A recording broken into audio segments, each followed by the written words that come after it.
जी आज एसडीएम करेला पैदल करते हुए गए थे, एसडीएम साहब से कोई बात हुई, कोई आश्वासन दिया उन्होंने?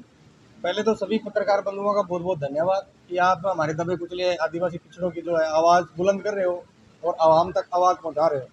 ये तो गोदी मीडिया तो कुछ दिखाई नहीं रहा है देश के अंदर क्या हो रहा है, क्योंकि जब मोदी आता है ना तो पर्दे लगा दिए जाते हैं कि गरीब न दिखे। तो आपके सोशल मीडिया के माध्यम से ही उन तक कम से कम आवाज़ तो पहुंच रही है कि आपकी जो जनता है वो त्राही त्राही हो रही है।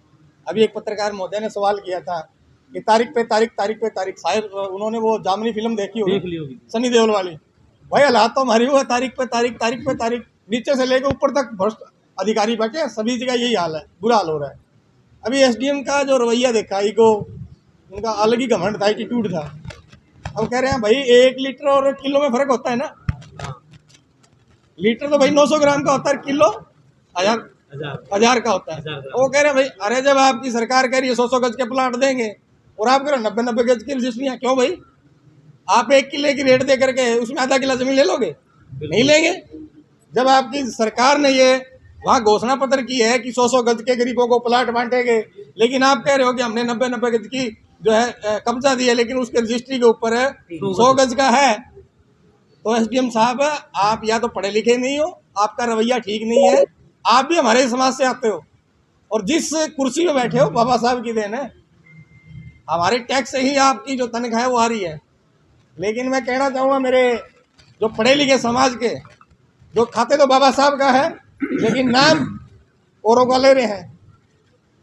जिस कुर्सी पे बैठे हम भी उसी के समाज हैं और हमारे से बदबू आती है, लेकिन यही लोग जब रिटायरमेंट हो जाते हैं फिर इनको समाज दिया जाता है, फिर ये सभाएं चलाते हैं, फिर ये बड़ी बड़ी वो अपनी कमेटियां बनाते हैं। लेकिन अब अगर जो कुर्सी पे बैठ के कुछ नहीं कर सकता तो बाद में क्या करेंगे वो? तो जो है आज की कमेटी जो फैसला लिया है, जिस तरह भी हम तो समर्थन देने आ रहे हैं, फिर भी एक इस देश का वासी होने के नाते, हरियाणा का नागरिक होने के नाते मैं यही कहना चाहूँगा कि आज जो हालात बने हुए हैं देश के अंदर और यहाँ राज्य के अंदर, आने वाले समय के अंदर मेरे जितने भी समाज के लोग इस सोशल मीडिया के माध्यम से मेरी आवाज़ सुन रहे हैं, जितने भी हमारे मंत्री एमपी एमएलए बने हैं वो भी कान खोल के सुन रहे हैं।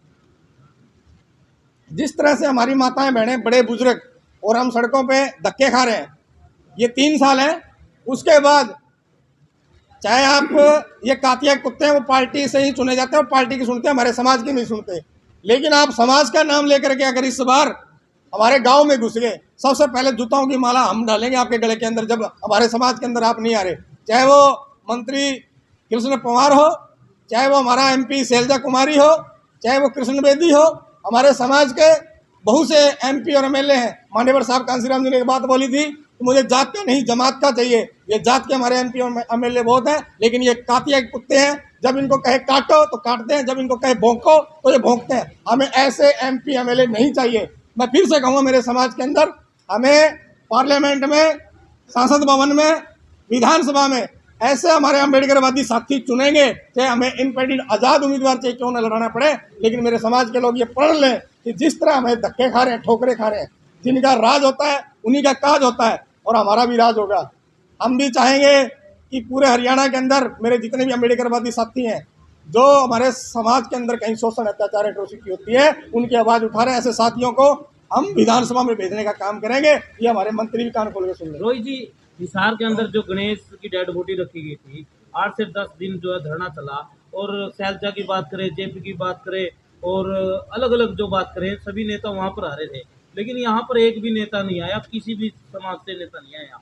तो क्या मानते हैं, वहाँ राजनीति कर रहे थे?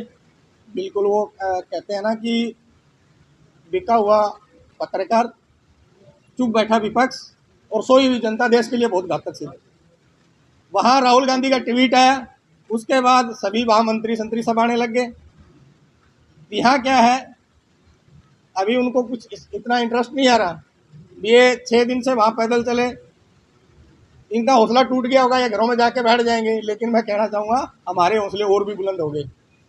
हम 6 दिन चले, आज भी हम वहीं डटे हुए हैं। जब तक हमारा हक और अधिकार नहीं मिलेगा हम घरों में नहीं जाने वाले। रोहित जी, अगर बात करें यहाँ पर भीम आर्मी की बात करते हैं, भीम आर्मी के चंद्रशेखर का बयान भी नहीं आया इस मामले को लेकर, आने की तो दूर की बात है। मैं एक बार फिर कह रहा हूँ, जात के नहीं जमात के चाहिए। अगर चाहे कितना बड़ा संगठन क्यों ना, चाहे हमने उस संगठन में काम किया, पार्टी में काम किया, स्टेट का प्रेसिडेंट रहा, हमने पूरे, चाहे जालौर कांड हुआ, अभी बीएसपी में प्रदेश का सचिव रहा मैं, लेकिन जब जालौर कांड हुआ, मटका कांड के अंदर हमारी अरेस्टिंग भी हुई, लेकिन मेरे को पद से हटा दिया गया कि आपने प्रोटोकॉल तोड़ी है। अरे ऐसी प्रोटोकॉल भाड़े में जाए यार, जब समाज पे अत्याचार और शोषण हो रहा है हम आवाज़ ना उठाएं। हम इस समाज के बेटे हैं, भाई हैं, और जब हमारी माताएं बहनें रोडों पे जा रही है, मेरे जो पिता तुल्य बुजुर्ग नौजवान साथी सारे धक्के खा रहे रोडों पे, और हम अपनी आवाज़ बुलंद ना करें, तो लानत हमारे इस पे, एमपी बनने पे, एमएलए बनने पे। उनके भी अपनी आवाज़ है जो बुलंद करनी चाहिए।